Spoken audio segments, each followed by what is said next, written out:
ಆತ್ಮೀಯ ವಿದ್ಯಾರ್ಥಿಗಳೇ, ಜಿಲ್ಲಾ ಪಂಚಾಯಿತಿ ಮಂಡ್ಯ ಹಾಗೂ ಜಿಲ್ಲಾ ಶಿಕ್ಷಣ ಮತ್ತು ತರಬೇತಿ ಸಂಸ್ಥೆ ಮಂಡ್ಯ 2025-26ನೇ ಸಾಲಿನಲ್ಲಿ ಎಸ್ಎಸ್ಎಲ್ಸಿ ಪರೀಕ್ಷೆ ಬರೆಯುತ್ತಿರುವ ವಿದ್ಯಾರ್ಥಿಗಳಿಗೆ ಆಯೋಜಿಸಿರುವ ಸ್ಫೂರ್ತಿ ಸೆಲೆ ಕಾರ್ಯಕ್ರಮಕ್ಕೆ ನಿಮಗೆಲ್ಲರಿಗೂ ಸ್ವಾಗತ. ಪ್ರೀತಿಯ ವಿದ್ಯಾರ್ಥಿಗಳೇ, ಎಸ್ಎಸ್ಎಲ್ಸಿ ತೃತೀಯ ಭಾಷೆ ಹಿಂದಿ ವಿಷಯದಲ್ಲಿ ಮೊದಲ ಮುಖ್ಯ ಪ್ರಶ್ನೆಯಲ್ಲಿ ಬರುವ 1 ಅಂಕದ 8 ಪ್ರಶ್ನೆಗಳನ್ನು ಅರ್ಥ ಮಾಡಿಕೊಂಡು ಉತ್ತರ ಬರೆದು 8 ಅಂಕಗಳನ್ನು ಸುಲಭವಾಗಿ ಹೇಗೆ ಗಳಿಸುವುದು ಎಂಬ ವಿಚಾರವನ್ನ ತಿಳಿದುಕೊಳ್ಳೋಣ ಬನ್ನಿ. ಮೊದಲನೇದಾಗಿ ಮಕ್ಕಳೇ, ವಿಲೋಮ ರೂಪ್ ನೋಡಿ. ವಿಲೋಮ ರೂಪಲ್ಲಿ 3 ಬಗೆಯ ಪ್ರಶ್ನೆಗಳನ್ನ ನೀವು ನೋಡ್ತೀರಾ. ಕಂಪ್ಲೀಟ್ ಆಗಿ ವಿರುದ್ಧ ಪದಗಳು ಅಚ್ಚಾ, ಬುರಾ, ಅಪ್ನಾ, ಪರಾಯ, ಬಹುತ್, ಕಮ್ ಈ ರೀತಿಯ ವಿಲೋಮ ಶಬ್ದಗಳನ್ನ ನೋಡ್ತೀರಾ. ಮತ್ತೆ ನೀವು ಅವ್ಯಯ ಶಬ್ದಗಳನ್ನ ಸೇರಿಸಿ ವಿಲೋಮ ಶಬ್ದ ಮಾಡೋದು. ಸಫಲ್ ಆ ಸೇರಿಸಿದ್ರೆ ಸಾಕು ಅಸಫಲ್, ಸ್ವಾರ್ಥ ನಿಸ್ವಾರ್ಥ, ವಿಶ್ವಾಸ್ ಅವಿಶ್ವಾಸ್, ಸ್ವೀಕಾರ್ ಅಸ್ವೀಕಾರ್ ಈ ರೀತಿಯ ಶಬ್ದಗಳನ್ನ ನೀವು ವಿಲೋಮ ಶಬ್ದವಾಗಿ ನೋಡ್ತೀರಾ ಮಕ್ಕಳೇ. ಹಾಗೆ ಈ ಪಠ್ಯ ಪುಸ್ತಕದಲ್ಲಿರತಕ್ಕಂತ ಎಲ್ಲಾ ವಿಲೋಮ ಶಬ್ದಗಳನ್ನು ನೀವು ಗಮನ ಇಟ್ಟು ಅಭ್ಯಾಸ ಮಾಡಬೇಕಾಗತ್ತೆ. ಮತ್ತು ಅನ್ಯಲಿಂಗ ಇದು ಕೂಡ ತುಂಬಾ ಸುಲಭವಾಗಿ ನೀವು 1 ಅಂಕ ಗಳಿಸುವ ಪ್ರಶ್ನೆ ಆಗಿದೆ ಮಕ್ಕಳೇ. ಇಲ್ಲಿ ಶ್ರೀಮಾನ್, ಶ್ರೀಮತಿ, ನೌಕರ್, ನೌಕರಾನಿ, ನರ್, ನಾರಿ ಈಗಾಗಲೇ ನಿಮಗೆ ಇಲಾಖೆಯಿಂದ ಬಿಟ್ಟಿರ್ತಕ್ಕಂತಹ 4 ಮಾದರಿ ಪ್ರಶ್ನೆ ಪತ್ರಿಕೆಗಳು ಹಾಗೂ 3 ಪೂರ್ವ ಸಿದ್ಧತಾ ಪರೀಕ್ಷೆಯ ಪ್ರಶ್ನೆ ಪತ್ರಿಕೆಗಳನ್ನ ಚೆನ್ನಾಗಿ ಅಭ್ಯಾಸ ಮಾಡಿ ಪಠ್ಯಪುಸ್ತಕ ಹಾಗೂ LPಯಲ್ಲಿ ಇರ್ತಕ್ಕಂತಹ ಅನ್ಯಲಿಂಗ ವಿಲೋಮ ಶಬ್ದ ಸುಲಭವಾಗಿ ಬರ್ತಕ್ಕಂಥದ್ದು ಮಕ್ಕಳೇ. ನೀವು ಇದನ್ನ ತುಂಬಾ ಚೆನ್ನಾಗಿ ಗುರುತಿಸಬಹುದು. ಇದನ್ನ ನೀವು ಅಭ್ಯಾಸ ಮಾಡೋದ್ರೊಂದಿಗೆ ನೀವು ಸುಲಭವಾಗಿ ಅಂಕವನ್ನ ಗಳಿಸ್ತೀರಾ. ಹಾಗೆ ಅನ್ಯವಚನ್ ಇದರಲ್ಲಿ ಬರ್ತಕ್ಕಂಥ ಇಂಪಾರ್ಟೆಂಟ್ ಶಬ್ದಗಳು ಯಾವ್ದಿರಬಹುದು? ಗುಫಾ, ಇಲ್ಲಿ ಎ ಸೇರಿಸಿದ್ರೆ ಸಾಕು ಮಕ್ಕಳೇ, ಗುಫಾಯೇ, ನೌಕಾ, ನೌಕಾಯೇ ಈ ರೀತಿ ಎ ಸೇರಿಸುವುದರ ಮೂಲಕ ಅನ್ಯವಚನ ಮಾಡಬಹುದು. ಹಾಗೆ ಇಯಾ ನೋಡಿ, ಮಚಲಿ, ಮಚಲಿಯಾ, ಪಟ್ಟಿ, ಪಟ್ಟಿಯಾ, ಬಿಮಾರಿ, ಬಿಮಾರಿಯಾ ಇಯಾ ಸೇರಿಸುವುದರ ಮೂಲಕ ವಚನಗಳನ್ನ ಬದಲಾಯಿಸಬಹುದು. ಹಾಗೆ ಏಕಾರಾಂತ ಶಬ್ದಗಳು ಕಿತಾಬ್, ಕಿತಾಬೆ, ಪುಸ್ತಕ್, ಪುಸ್ತಕೆ ಏಕಾರಗಳನ್ನ ಸೇರಿಸುವುದರ ಮೂಲಕ ನಾವು ಅನ್ಯವಚನವನ್ನ ಮಾಡಬಹುದು. ನೀವು ಸ್ಪಷ್ಟವಾಗಿ ಅಭ್ಯಾಸ ಮಾಡ್ಕೊಳ್ಳಿ ಮಕ್ಕಳೇ. ಹಾಗೆ ಪ್ರೇರಣಾರ್ಥ ಕ್ರಿಯಾ ಅಂತೂ ತುಂಬಾ ಸುಲಭ. ಇಲ್ಲಿ ಮತ್ತೊಬ್ಬರ ಪ್ರೇರಣೆಯಿಂದ ಕೆಲಸ ಮಾಡೋದಷ್ಟೇ. ಚಿಪಕ್ನ, ಚಿಪಕಾನ, ಆನ ಬಂದ್ರೆ ಸಾಕು, ನೀವು ಅದನ್ನ ಉತ್ತರವಾಗಿ ಆರಿಸಿ ಮಕ್ಕಳೇ. ಸೀಕ್ನ, ಸಿಖಾನ, ಕರ್ನ, ಕರಾನ ಮತ್ತೊಬ್ಬರ ಪ್ರೇರಣೆಯಿಂದ ಕೆಲಸ ಮಾಡೋದು. ಇದನ್ನ ನಾವು ಪ್ರೇರಣಾರ್ಥಕ ಶಬ್ದ ಅಂತ ಹೇಳ್ತೀವಿ. ಅಂತ್ಯದಲ್ಲಿ ಆನ ಬರುವ ಶಬ್ದಗಳೇ ಉತ್ತರ ಆಗಿರುತ್ತೆ. ನೀವು ಗುರುತಿಸಿ ಬರೀರಿ ಮಕ್ಕಳೇ. ಹಾಗೆ ಸಮಾಸವನ್ನು ಮತ್ತು ಸಂಧಿಯನ್ನ ನೋಡ್ತಾ ಹೋಗೋಣ. ಸಂಧಿ ಪದದಲ್ಲಿ ಮಕ್ಕಳೇ ನಾವು ಮುಖ್ಯವಾಗಿ ಗಮನಿಸಬೇಕಾಗಿರೋದು ದೀರ್ಘ ಸಂಧಿ, ಗುಣಸಂಧಿ, ವೃದ್ಧಿ ಸಂಧಿ, ಎಂಡ್ ಸಂಧಿ ಈ 4 ಸಂಧಿಗಳಿಗೆ ನಾವು ಹೆಚ್ಚು ಒತ್ತು ಕೊಟ್ಟು ಓದ್ಕೊಂಡು ಹೋಗೋಣ. ಆಕಾರ, ಈಕಾರ, ಉಕಾರ ಅಂತ ಶಬ್ದಗಳು ನೋಡಿ. ಪರ್ವತಾವಲಿ, ಗಿರೀಶ ಈ ಶಬ್ದಗಳನ್ನ ನಾವು ದೀರ್ಘ ಸಂಧಿ ಅಂತೀವಿ. ಪರಮೇಶ್ವರ, ಮಹೋದಯ ನೋಡಿ, ಆ ಕೊಟ್ಟಿರುವ ಶಬ್ದದಲ್ಲಿ ಮೇಲೆ 1 ಏತ್ವ ಇದ್ರೆ ಸಾಕು ಮಕ್ಕಳೇ, ಅದು ಗುಣಸಂಧಿ.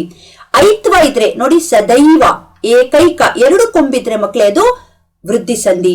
ಅತ್ಯಂತ, ಇತ್ಯಾದಿ ಒತ್ತಕ್ಷರಗಳಿದ್ರೆ ಮಕ್ಕಳೇ ಅದು ಎಂಡ್ ಸಂಧಿ. ಈ ರೀತಿ ನೀವು ಸಂಧಿಗಳನ್ನ ಗುರುತಿಸಿ ಬರಿಬೇಕಾಗತ್ತೆ.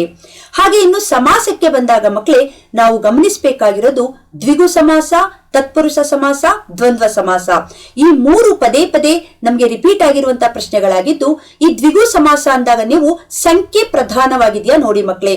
ನೋಡಿ, ಚೌರಾಹ, ತ್ರಿಧಾರ, ಪಂಚವಟಿ, ನವರತ್ನ ಈ ರೀತಿ ಸಂಖ್ಯೆಗಳು ಬಂದಾಗ ನೀವು ಅದನ್ನ ದ್ವಿಗು ಸಮಾಸ ಅನ್ಕೊಳ್ಳಿ. ಪ್ರಥಮ ಪದ ಪ್ರಧಾನವಾಗಿ ಬಂದಾಗ ನೋಡಿ, ಜಲಧಾರ, ಯಾವ ಧಾರೆ? ಜಲ, ಜಲಧಾರೆ. ರಾಜಕುಮಾರ್, ಇಲ್ಲಿ ಕುಮಾರನ್ಗಲ್ಲ ಬೆಲೆ, ರಾಜ, ಸೊ ರಾಜಕುಮಾರ್. ದೇಶ ಪ್ರೇಮ್ ಅನ್ನುವಾಗ ಪ್ರಥಮ ಪದ ಪ್ರಧಾನವಾಗಿದ್ದಾಗ ಇದನ್ನ ತತ್ಪುರುಷ ಸಮಾಸ ಅನ್ಕೊಳ್ಳಿ. ಹಾಗೆ ಮಧ್ಯ ಒಂದು ಸ್ಮಾಲ್ ಡ್ಯಾಶ್ ಇರತ್ತೆ, 2 ಪದ ಪ್ರಧಾನವಾಗಿರತ್ತೆ. ಈಗ ನೋಡಿ, ದೇಶ್ ವಿದೇಶ್, ಮಾತಾ ಪಿತಾ, ಭಾಯಿ ಬೆಹನ್, ಗುರು ಶಿಷ್ಯ ಈ ರೀತಿ ಶಬ್ದಗಳು ಬಂದಾಗ ನೀವು ಇದನ್ನ ದ್ವಂದ್ವ ಸಮಾಸ ಅನ್ಕೊಂಡು ಉತ್ತರವನ್ನ ಬರಿಬೇಕಾಗತ್ತೆ ಮಕ್ಕಳೇ. ಹಾಗೆ ಮತ್ತೊಂದು ಅಂಕ ಗಳಿಸುವ ಪ್ರಶ್ನೆಯಾಗಿ ವಿರಾಮ ಚಿಹ್ನೆ. ಇದರಲ್ಲಿ ನೀವು ಇಂಪಾರ್ಟೆಂಟ್ ಆಗಿ ಗಮನಿಸಬೇಕಾಗಿರೋದು ಯಾವ್ದಪ್ಪ ಅಂದ್ರೆ ಅಲ್ಪ ವಿರಾಮ್, ಅರ್ಧ ವಿರಾಮ್, ಪೂರ್ಣ ವಿರಾಮ್, ಪ್ರಶ್ನ ಚಿಹ್ನ, ಭಾವಸೂಚಕತ್ವ, ವಿಸ್ಮಯಾದಿ ಬೋಧಕ್ ಇದು ಪದೇ ಪದೇ ರಿಪೀಟ್ ಆಗ್ತಾ ಇದೆ ಮಕ್ಕಳೇ. ಅಲ್ಪ ವಿರಾಮ್ ಅಂದಾಗ ಅಲ್ಲಿ ಕಾಮ ಇದೆಯಾ ನೋಡಿ. ಅರ್ಧ ವಿರಾಮ್ ನೀವು ನೋಡ್ತಾ ಇರ್ತೀರಾ. ಪೂರ್ಣ ವಿರಾಮ್ ಅಂದಾಗ ಅಲ್ಲಿ ಫುಲ್ ಸ್ಟಾಪ್ ಇರುತ್ತೆ.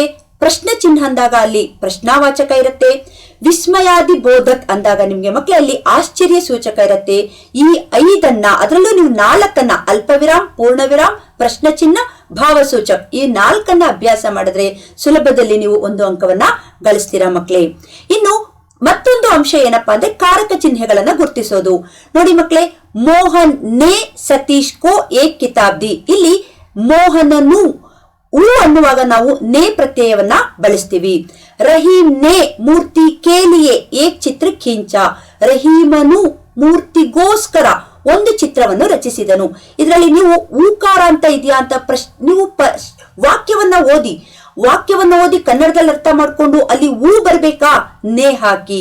ಹಾಗೆ ಇಂದ ಬರ್ಬೇಕಾ, ನೋಡಿ ಕಿಸಾನ್ ಹಲ್ಸೆ ಖೇತ್ ಜೋತ್ ರಹಾ ಹೈ. ರೈತ ನೇಗಿಲಿನಿಂದ ಹೊಲವನ್ನ ಹುಳ್ತಾ ಇದ್ದಾನೆ.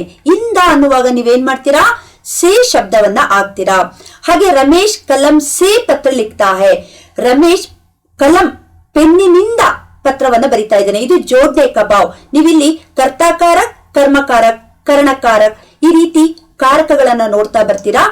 ಹಾಗೆ ಸರೋವರ್ ಕಾ ಪಾನಿ ಸ್ವಚ್ಛ ಹೋತಾ ಹೈ. ಇಲ್ಲಿ ಮಕ್ಕಳೇ ಕಾ ಕೇಕಿ ಇದು ಸಂಬಂಧ ಕಾರಕವಾಗಿರುತ್ತೆ. ಸರೋವರದ ನೀರು ಸ್ವಚ್ಛವಾಗಿದೆ. ಸೋಹನನ ತಾತ ಅನಕ್ಷರಸ್ಥರಾಗಿದ್ದಾರೆ. ಶಶಿಯ ತಾಯಿ ಖುಷಿಯಾಗಿದ್ದಾಳೆ. ಇಲ್ಲಿ ತಾಯಿ ಸ್ತ್ರೀಲಿಂಗ ಶಬ್ದ ಆಗಿರೋದ್ರಿಂದ ಕಿ ಬರುತ್ತೆ. ದೊಡ್ಡವರಾಗಿದ್ರೆ ಕೆ ಬರುತ್ತೆ. ಏಕವಚನ ಆಗಿದ್ರೆ ಕಾ ಬರುತ್ತೆ ಮಕ್ಕಳೇ. ಇದನ್ನ ನೋಡಿ ಕಾ ಕೇಕಿ ಇದು ಆ ಅನ್ನುವ ಶಬ್ದವನ್ನ ಕೊಡುತ್ತೆ.